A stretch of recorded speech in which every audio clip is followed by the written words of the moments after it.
ಹಾಸನ ಬಿರುಗಾಳಿ ಎಬ್ಬಿಸ್ಬಿಟ್ಟು ಬಂದಿದ್ದಾರೆ. ಈಗ ಮಂಡ್ಯ ಜಿಲ್ಲೆನಲ್ಲೂ ಬಿರುಗಾಳಿ ಎಬ್ಬಿಸ್ಲಿಕ್ಕೆ ಬಂದಿದ್ದಾರೆ. ಮಾಡ್ಬೋದು, ಅವರ ಕರ್ತವ್ಯ ಅಲ್ವಾ. ಬರಬೇಡಿ ಅಂತ ಹೇಳೋಕ್ಕಾಗತ್ತಾ? ಬರಬೇಡಿ ಅಂತೆಲ್ಲ ಪ್ರಶ್ನೆ ಇಲ್ಲ. ಅವರ ಟಾರ್ಗೆಟ್ ಅವ್ರು ಮೊದಲಿಂದ ಹೇಳ್ತಾನೆ ಇದ್ದಾರಲ್ಲ. ಹಾಸನ ಮಂಡ್ಯ ಕ್ಷೇತ್ರ ಎರಡನ್ನೂ ಈ ಸಲ ಸೋಲಿಸಲೇಬೇಕು. ಸೂರ್ಯ ಚಂದ್ರ ಈ ಭೂಮಿ ಮೇಲೆ ಹುಟ್ಟೋದು ಎಷ್ಟು ಸತ್ಯವೋ ಅಷ್ಟೇ ಸತ್ಯ. ಹಾಸನ ಮತ್ತು ಮಂಡ್ಯ ಸೋಲ್ತಕ್ಕಂಥದ್ದು ಅಂತಕ್ಕಂಥ ಆಗಲೇ ಆದೇಶ ಮಾಡಿಬಿಟ್ಟಿದ್ದಾರೆ. ಸೂರ್ಯಚಂದ್ರರಿಗೂ ಆದೇಶ ಮಾಡಿದ್ದಾರೆ. ಬಹುಶಃ ಚುನಾವಣಾ ಫಲಿತಾಂಶದ ನಂತರ ಸೂರ್ಯಚಂದ್ರನ ಏನು ಮಾಡಬೇಕು ಅನ್ನೋದನ್ನು ಆಮೇಲೆ ಅವರೇ ತೀರ್ಮಾನ ತಗೋತಾರೆ ಅನ್ನೋದು ನನ್ನ ಅಭಿಪ್ರಾಯ. ಸರ್, ಬಿಜೆಪಿಗಿಂತ ನಿಮ್ಮನ್ನೇ ಯಾಕೆ ಟಾರ್ಗೆಟ್ ಮಾಡಿದ್ದಾರೆ ಅಂತ ಅವ್ರಿಗೆ ಭಯ ಇರೋದೇ ನಮ್ಮದಲ್ಲಿ ಆತಂಕ. ಒಂದು ಅವ್ರು ಮೊದಲು ತಿಳ್ಕೊಂಡಿದ್ದರು BJP JDS ಹೊಂದಾಣಿಕೆ ಸುಮ್ಮನೆ ಏನೋ ಒಂದು ಕಾಟಾಚಾರಕ್ಕೆ ಮಾಡ್ಕೊಂಡಿದ್ದಾರೆ ಅಂತಕ್ಕಂಥ ಭಾವನೆ ಇತ್ತು. ಹಿಂದೆ ಅವರು ನಮ್ಮ ಜೊತೆ ಮಾಡ್ಕೊಂಡಿದ್ದಾರಲ್ಲ, ಏನೇನು ನಡೆಸಿದ್ರು ಅನ್ನೋದು ಈಗ ಅವರೇ ಜಗಜ್ಜಾಹಿರ ಮಾಡಿದ್ದಾರೆ. ಇಲ್ಲೂ ನಾವು ಸುಮ್ಮನೆ ಕಾಟಾಚಾರಕ್ಕೆ ಮೈತ್ರಿ ಅಂತಕ್ಕಂಥ ಲೆಕ್ಕಾಚಾರದಲ್ಲಿದ್ದರು. ಆದರೆ ಇವತ್ತು BJP JDS ಮೈತ್ರಿ ಪಕ್ಷದ ತಳಾಂತದ ಕಾರ್ಯಕರ್ತರಿಂದ ರಾಜ್ಯ ರಾಷ್ಟ್ರ ಮಟ್ಟದ ನಾಯಕರವರೆಗೆ ಸೌಹಾರ್ದಯುತವಾದಂಥ ಒಂದು ಸಂಬಂಧಗಳು ಮತ್ತು ಈ ಮೈತ್ರಿಯ ಗಟ್ಟಿತನ ಏನಿದೆ ಇದು ನೋಡಿದ ನಂತರ ಸ್ವಲ್ಪ ಅವರಿಗೆ ಆತಂಕ. ಕುಮಾರಸ್ವಾಮಿ ಇಂಥ ಒಂದು ರೀತಿಯಲ್ಲಿ ಈ ಒಂದು ಮೈತ್ರಿಯ ಹೊಂದಾಣಿಕೆ ಮಾಡಿರ್ತಕ್ಕಂಥದ್ದೇ ನಮ್ಮ ಮೇಲಿರ್ತಕ್ಕಂಥ ಜನತಾದಳದ ಮೇಲೆ ಅವರಿಗೆ ಆತಂಕವೂ ಇದೆ, ಆಕ್ರೋಶವೂ ಇದೆ. ಕಾಂಗ್ರೆಸ್ ಒಂದು ಜಾಹೀರಾತು ಕೊಡ್ತಾ ಇದ್ದಾರೆ, ಚೊಂಬನ್ನು ಕೊಟ್ಟು ಇದು BJP ಕೊಟ್ಟದ್ದು, ಇದನ್ನು ವಾಪಸ್ ಕೊಡಬೇಕು ಅನ್ನುವಂಥದ್ದು ಮತದಾರರಿಗೆ ಸಂದೇಶ. ಇದು BJP ಚೊಂಬು ಕೊಟ್ಟಿರೋದಲ್ಲ. ಕರ್ನಾಟಕ ರಾಜ್ಯದಲ್ಲಿ BJP ಆಡಳಿತ ಇದ್ದಾಗಲೂ ಕರ್ನಾಟಕದ ಟ್ರೆಷರಿ ಖಜಾನೆ ಸಂಪದ್ಭರಿತವಾಗಿತ್ತು. ಕೋವಿಡ್ ಪೀರಿಯಡ್ ಹಂತದಲ್ಲೂ ಅಭಿವೃದ್ಧಿಗೆ ಕೊರತೆ ಆಗಲಿಲ್ಲ. BJP ಸರ್ಕಾರ ಆಡಳಿತದಲ್ಲಿದ್ದಾಗ ಕೆಲವು ಲೋಪದೋಷಗಳ ಬಗ್ಗೆ ಇವರು ಅಪ್ರಚಾರ ಮಾಡ್ಕೊಂಬಂದಿದ್ದು ಒಂದು ಭಾಗ ಇರಲಿ. ಆದರೆ ಆ ಲೋಪದೋಷಗಳ ನಡುವೆನೂ ಕರ್ನಾಟಕ ರಾಜ್ಯದ ಖಜಾನೆ ಭಾಗ್ಯಲಕ್ಷ್ಮಿ ತುಂಬಿ ತುಳುಕ್ತಾ ಇದ್ಲು. ಆದರೆ ಕಾಂಗ್ರೆಸ್ ಸರ್ಕಾರ ಆಡಳಿತಕ್ಕೆ ಬಂದ ನಂತರ ಈ 11 ತಿಂಗಳಲ್ಲಿ ಕರ್ನಾಟಕ ಸರ್ಕಾರದ ಖಜಾನೆನ ಆ ಚೊಂಬೆನ ಇಟ್ಕೊಂಡು ತೋರಿಸ್ತಾ ಇದ್ದಾರೆ. ಈಗ ಖಾಲಿ ಮಾಡಿಬಿಟ್ಟಿದ್ದೇವೆ. ಇವತ್ತು ಚೊಂಬು ಖಾಲಿಯಾಗಿರೋದ್ರಿಂದ ನರೇಂದ್ರ ಮೋದಿಯವರು ಏನು ಬರ್ತಾ ಇದ್ದಾರೆ ಅಂತಕ್ಕಂಥ ಒಂದು ವಿಷಯ ಅವರೇ ಪ್ರಸ್ತಾಪ ಮಾಡಿ ಚೊಂಬು ಪ್ರದರ್ಶನ ಮಾಡ್ತೀವಿ ಅಂತ ಹೇಳಿದಾರಲ್ಲ. ಆ ಚೊಂಬನ್ನು ಪ್ರದರ್ಶನ ಮಾಡ್ತಾ ಇರೋದು ಕರ್ನಾಟಕ ರಾಜ್ಯದ ಜನತೆಯನ್ನು ಖಾಲಿ ಚೊಂಬು ಹಿಡ್ಕೊಳ್ಳೋ ಪರಿಸ್ಥಿತಿ ತಂದಿಟ್ಟಿದ್ದೇವೆ. ಸ್ವಲ್ಪ ಚೊಂಬು ತುಂಬಿಸ್ಕೊಡಿ ಅಂತಕ್ಕಂಥದ್ದಕ್ಕೆ ಬಹುಶಃ ಈ ಖಾಲಿ ಚೊಂಬನ್ನು ಇಟ್ಕೊಂಡಕ್ಕೆ ಲೂಟಿ ಆಗಿದೆಯಲ್ಲ. ಈಗ ಕಳೆದ 11 ತಿಂಗಳಲ್ಲಿ ಹಲವಾರು ರೀತಿ ಲೂಟಿ ಕಾರ್ಯಕ್ರಮಗಳು ನಡೀತಲ್ಲ. ಖಜಾನೆ ಇದ್ದಿದ್ದೆಲ್ಲ ಹಣ ಎಲ್ಲ ಲೂಟಿ ಆಯಿತು. ಈಗ ಚೊಂಬು ಖಾಲಿ ಇಟ್ಕೊಂಡವ್ರೆ. ಈ ಚೊಂಬನ್ನು ತುಂಬಿಸ್ಕೊಡಿ ಅಂತ ಹೇಳಿ ಈಗ ನರೇಂದ್ರ ಮೋದಿಯವ್ರ ಮುಂದೆ ಆ ಭಿಕ್ಷೆಯ ಒಂದು ಚೊಂಬು ಇಟ್ಕೊಂಡು ಹೊರಟಿದ್ದಾರೆ. ಸರ್, ಈಗ ಪ್ರಮುಖವಾಗಿ ನಿನ್ನೆ ಇನ್ಸಿಡೆಂಟ್ ಗಮನಿಸಿದ್ದೀವಿ. ನಾರ್ತ್ ಕರ್ನಾಟಕದಲ್ಲಿ ಮಡಿಕೇರಿಯಲ್ಲೂ ಕೂಡ ಒಂದು ಇನ್ಸಿಡೆಂಟ್ ಆಗಿದೆ. ಅಂದರೆ ಈಗ ಸರ್ಕಾರ ಇದನ್ನು ನಿಭಾಯಿಸೋದು ಎಡುತ್ತಾ ಇದೆ. ಇದು ನಿಭಾಯಿಸ್ಲಿಕ್ಕೆ ಎಡುವುದಲ್ಲ, ಇದು ಒಂದು ವರ್ಗವನ್ನು ಸಂಪೂರ್ಣವಾಗಿ ಓಲೈಕೆ ಮಾಡ್ತಕ್ಕಂಥ ಒಂದು ಸರ್ಕಾರದ ನೀತಿ. ಇದು ಅದು ಒಂದು ವರ್ಗ ಓಲೈಸ್ಕೊಳ್ಳೋದು ಬೇರೆ. ಈಗ ಅದು ಎಂಥದ್ದು, ನಾನು ಹೆಣ್ಮಕ್ಳ ಬಗ್ಗೆ, ಹೆಣ್ಮಕ್ಳು ಅಂದ್ರೆ ತಾಯಂದ್ರ ಬಗ್ಗೆ ಅವ್ರಿಗೆ ಎಚ್ಚರಿಕೆಯಿಂದ ಇರಿ ಅಂತ ಹೇಳಿದ್ದೆ, ದೊಡ್ಡ ಅವಮಾನ ಮಾಡಿಬಿಟ್ಟೆ ಅಂತೇಳಿ ಅದು ಯಾವುದೋ ಹೆಣ್ಮಕ್ಳನ್ನ ಕಾಂಗ್ರೆಸ್ನ ಮಹಿಳಾ ಮಣಿಗಳನ್ನು ಕಳಿಸಿ ಅಲ್ಲಲ್ಲೇ ಪ್ರತಿಭಟನೆ ಮಾಡಿಸಿ ಕೂಡಬೇಕಂತ ಹೇಳ್ತಾರಲ್ಲ.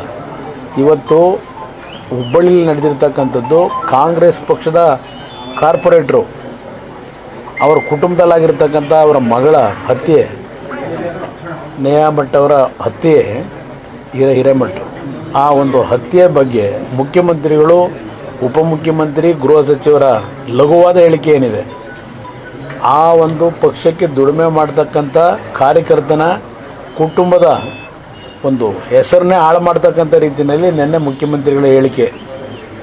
ಅದಷ್ಟೇ ಅಲ್ಲ, ಹಿಂದೂ ಸಮಾಜದ ಮಹಿಳೆಯರ ಬಗ್ಗೆ ಇವರು ಏನು ಗೌರವ ಇಟ್ಕೊಂಡಿದ್ದಾರೆ ಅನ್ನೋದನ್ನು ನಿನ್ನೆ ಪ್ರದರ್ಶನ ಮಾಡ್ಕೊಂಡಿದ್ದಾರೆ, ನಗ್ನ ಪ್ರದರ್ಶನ ಮಾಡಿದ್ದಾರೆ.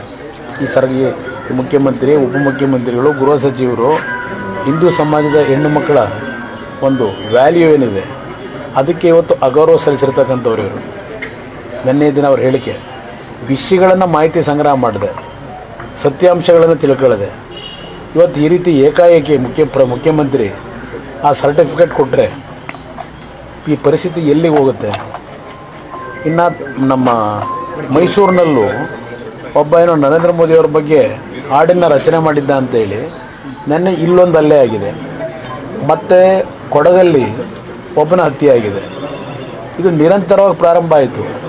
ಅದು ಅಷ್ಟೇ ಅಲ್ಲ, ಕಲಬುರಗಿನಲ್ಲಿ ಗ್ರಾಮ ಪಂಚಾಯಿತಿಯ ಉಪಾಧ್ಯಕ್ಷೆ, ಆ ಕುಟುಂಬದಲ್ಲಿ 4 ಜನ ರಾತ್ರಿ ಮನೇಲಿ ಮಲಗಿದ್ದವ್ರನ್ನ ಇವತ್ತು ಹತ್ಯೆ ಮಾಡ್ತಾರೆ ಅಂದರೆ ಈ ಸರ್ಕಾರ ಎಷ್ಟು ಮಟ್ಟಿಗೆ ಜನಸಾಮಾನ್ಯರಿಗೆ ರಕ್ಷಣೆ ಕೊಡ್ಬೋದು, ಈ ಸರ್ಕಾರದ ಬಗ್ಗೆ ಜನಗಳಲ್ಲಿ ಯಾವ ಭಾವನೆ ಬರ್ಬೋದು, ಇದು ಇರತಕ್ಕಂಥ ಪ್ರಶ್ನೆ. ಅಲ್ಲ, ಹೋಮ್ ಮಿನಿಸ್ಟರ್ ಹೇಳ್ತಾರೆ ನಿಮ್ಮ ಕಾಲದಲ್ಲಿ ನಡೆದಿಲ್ವಾ ಅಂದರೆ ನನ್ನ ಕಾಲದಲ್ಲಂತೂ ಬಿಜೆಪಿ ಕಾಲದಲ್ಲಿ ನನ್ನ ಕಾಲದಲ್ಲಂತೂ ಈ ರೀತಿ ನಡೆಯೋಕ್ಕೆ ಎಂದೂ ಅವಕಾಶ ಕೊಟ್ಟಿರಲಿಲ್ಲ. ಬಿಜೆಪಿ ಮತ್ತು ಆನ್ಸರ್ ಅಂತ ಅದು ಆನ್ಸರ್ ಅಲ್ಲ. ಅದು ಆನ್ಸರ್. ನಾನು ಗೃಹ ಸಚಿವರಿಗೆ ಹೇಳ್ತೇನೆ, ನಿಮ್ಮ ಕಾಲದಲ್ಲಿ ನಡೆದಿರಲಿಲ್ವಾ ಅಂತ ಹೇಳಿ ಮಾತಾಡ್ತೀರಿ. ಅವ್ರು ಸರಿಯಾಗಿ ನಡೆಸ್ತಿಲ್ಲ ಅಂತಲೇ ತಾನೇ ನಿಮಗೆ ಕೊಟ್ಟಿರೋದು ಅಧಿಕಾರ ನಿಮಗೆ, ಅದಕ್ಕೋಸ್ಕರ ತಾನೇ ಸರಿಪಡಿಸಿ ಅಂತ ಹೇಳಿ ಅದನ್ನು ಕಾರಣ ತೋರಿಸ್ಕೊಂಡು ಇಲ್ಲಿ ಪ್ರತಿನಿತ್ಯ 5-10 ಹತ್ಯೆ ನೀವು ಟಿ ವಿಲಿ ತಾಕ್ಬಿಟ್ಟು ನಾನು ಭಾಳ ಸಲ ಹೇಳಿದ್ದೇನೆ, ಬಹುಶಃ ವಿಧಾನಸಭೆಯಲ್ಲೂ ಹೇಳಿದೆ. ಹಿಂದೆ ಮಾಧ್ಯಮಗಳಲ್ಲಿ ರಾತ್ರಿ 10 ಗಂಟೆ ಮೇಲೆ ಮಕ್ಕಳು ಮಲಗದ ಮೇಲೆ ಕ್ರೈಮ್ ರಿಪೋರ್ಟ್ ಅಂತಲೇ ಏನೋ ತೋರಿಸೋರಿ. ಈಗ ಬೆಳಗ್ಗೆ 6 ಗಂಟೆಗೆ ಪ್ರಾರಂಭ ಆಗೋಯ್ತದೆ ಕ್ರೈಮ್ ರಿಪೋರ್ಟ್. ಆ ಪರಿಸ್ಥಿತಿ ಈ ರಾಜ್ಯವನ್ನು ಈ ಸರ್ಕಾರ ತಂದಿಟ್ಟಿದೆ. ಸರ್, ಇವತ್ತು ಸುಮಲತಾ ಮೈಸೂರಲ್ಲಿ ಪ್ರಚಾರ ಮಾಡ್ತಾ ಇದ್ದಾರೆ, ತಮ್ಮ ಪರವಾಗಿ ಪ್ರಚಾರ ಮಾಡ್ತಾರೆ. ಇಲ್ಲ, ಅವ್ರು BJPಯ ಪಕ್ಷಕ್ಕೆ ಸೇರ್ಪಡೆ ಆಗಿದ್ದಾರೆ. ಅಧಿಕೃತವಾಗಿ BJPಯ ನಾಯಕರು ಅವರಿಗೆ ಎಲ್ಲೆಲ್ಲಿ ಪ್ರಚಾರಕ್ಕೆ ಹೋಗಬೇಕು ಅಂತಕ್ಕಂಥದ್ದನ್ನು ಸೂಚನೆ ಕೊಡ್ತಾರೆ, ಅದನ್ನು ಪಾಲನೆ ಮಾಡ್ತಾರೆ. ಅಲ್ಲ, ತಮ್ಮ ಕ್ಷೇತ್ರದಲ್ಲಿ ನಮಗೂ ಕೊಡ್ಬೋದು, ಇನ್ನೂ 4 ದಿವಸ ಇದೆಯಲ್ಲ.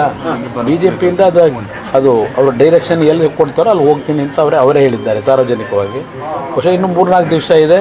BJP ನಾಯಕರು ಮಂಡ್ಯಗೂ ಬರ್ತಕ್ಕಂಥದ್ದಕ್ಕೆ ಸೂಚನೆ ಕೊಡ್ಬೋದು. ಇನ್ನೂ ಡೇಟ್ ಫಿಕ್ಸ್ ಆಗಿದೆ. ನನಗಿನ್ನೂ ಸೂಚನೆ ಬಂದಿಲ್ಲ. ನೋಡಿ, ಗುರುಗಳ ಭೇಟಿ ಅಷ್ಟೇ. ನಾನು ಮೈಸೂರಿಗೆ ಬಂದಾಗ ಅವ್ರನ್ನ ಗುರುಗಳನ್ನು ಭೇಟಿ ಮಾಡಿ ಅವರ ಆಶೀರ್ವಾದ ಪಡೆಯೋದು ಒಂದು 30-40 ವರ್ಷದಿಂದ ನಮ್ಗೆ ನಿರಂತರವಾಗಿ ನಡೆದಿದೆ.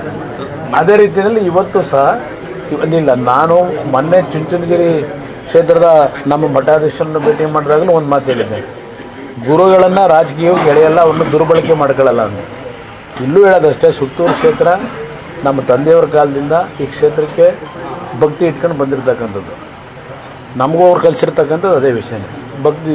ಸುತ್ತೂರು ಮಠದ ಬಗ್ಗೆನೂ ಗೌರವ ಇರಬೇಕು ಅಂತ ನಾವು ಮೈಸೂರಿಗೆ ಬಂದಂಥ ಎಲ್ಲ ಸಂದರ್ಭದಲ್ಲೂ ಗುರುಗಳನ್ನು ಭೇಟಿ ಮಾಡಿ ಆಶೀರ್ವಾದ ಪಡೆಯತಕ್ಕಂಥದ್ದು ನಮ್ಮ ದಿನನಿತ್ಯದ ಡ್ಯೂಟಿ. ಇಲ್ಲಿ ಬಂದಾಗ